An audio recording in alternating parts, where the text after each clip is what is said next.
I'm so glad that when God first called me actually to come to Penang to pastor this church, He gave me a word of confirmation that is found in the book of Luke, chapter 4, verse 18 and 19, where it says that the Spirit of the Lord is upon me, and He has anointed me to proclaim the gospel to the poor. He has sent me to heal the brokenhearted, to proclaim deliverance to the captives, and new sight to the blind, to set at liberty those having been oppressed, and to proclaim the year of the Lord's favor. When I came up here, I was just also, like I said, so glad to find out that our church was part of the Love Penang Network. Because Love Penang Network, one of their vision is to see transformation in Penang, in the areas of spiritual transformation, social transformation, economic transformation, as well as political transformation. And this is very much in line with the vision that I have for the church. LPN has actually helped us to become more outward looking, as well as become a kingdom-minded church, and not just a church that will operate for herself. In the LPN, we realize and we feel that we are not alone in this daunting task. We don't have to work alone. We can draw from the unique strengths of the other LPN churches while we contribute ours. Well, the significant thing about LPN is a sense of unity in vision and in purpose. All 7 churches we're very different in many ways. We're different in size, in shape, and in tradition. Yet we all share the same vision of transforming Penang for Christ. We see the LPN becoming a group of disciple-making churches, discipling the different spheres of influence in the city and planting churches and congregations that can make an impact in communities. Each LPN church will contribute its unique strength to the whole, so that as a whole we become more effective. Now, quite interestingly, over the last few years, the Lord has led all 7 churches to major on discipleship. There is a growing conviction amongst us that the strategy to transform the city is through intentional disciple making.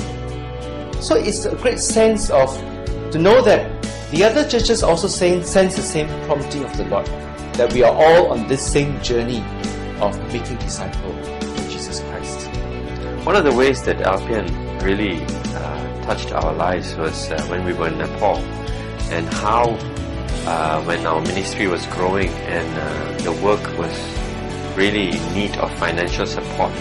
That's when we began to see the LPN churches coming together, without any agenda, just saying that they would like to come and help us and support us financially. And their help has really helped us to grow the work in Nepal. And I'm able to see and be very much encouraged by their kingdom-mindedness and not trying to build their own kingdoms. Harrisburg Baptist Church is tasked to look at the education stream. We started kindergarten at Rifle Range about 2 years ago for underprivileged children. At that time we had 10 students, and most of them were from a poor family background. 7 of them graduated last year, and along the way we had 3 of the students drop out. It was reported to us that all the 7 students that graduated from our kindergarten were placed in top classes in Standard 1. I remember taking several trips with some of these LPN pastors, whether for a retreat, whether for a camp or conference. And I remember that we had really so much fun and interesting time together, that we are able to, not just do business as usual, but we did some unusual business which pastors usually don't do. Like we played soccer, we had some we did some hiking together, we went out to eat together, and these are the things that I felt really gave me a fresh understanding of what friendship among pastors and ministers should be. Most of the visions that we have are stuck with the elders and the senior pastors, and therefore we need to drill down this vision that the general congregation will run together with us in this same vision. that we begin to see that we are part of the same body of Christ in the island of Penang. Because we want the vision to be passed on to the second echelon of leadership in the local churches. And once the second echelon of leadership begins to realize what is this vision and begin to own this vision, it will truly impact what and how they do ministry, how they run cells, because they will be empowered and fueled by this vision that brings these churches together. And I think that is one of the very crucial things that we need to do, to bring down the vision from not just at the level of the senior pastors, but to bring it down to the second echelon, even down to the level of the youth and children ministry itself. So when all the leadership of the churches in Penang understand it, then we are able to move in one direction. And with one mind, one purpose, nothing is impossible when you are building a kingdom for God.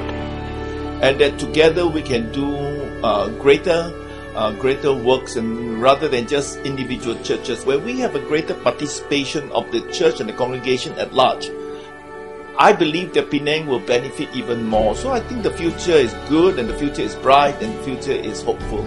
I guess that the only way LPN will become effective is to see how God has actually placed a lot of other fellowship and pastors groups and meeting avenues, and plug ourselves in and connect ourselves with them, drawing their strength, drawing their expertise, and as well as sharing our resources and expertise with them, and thus creating a dynamic synergy that will actually impact not just Penang but Malaysia as a whole.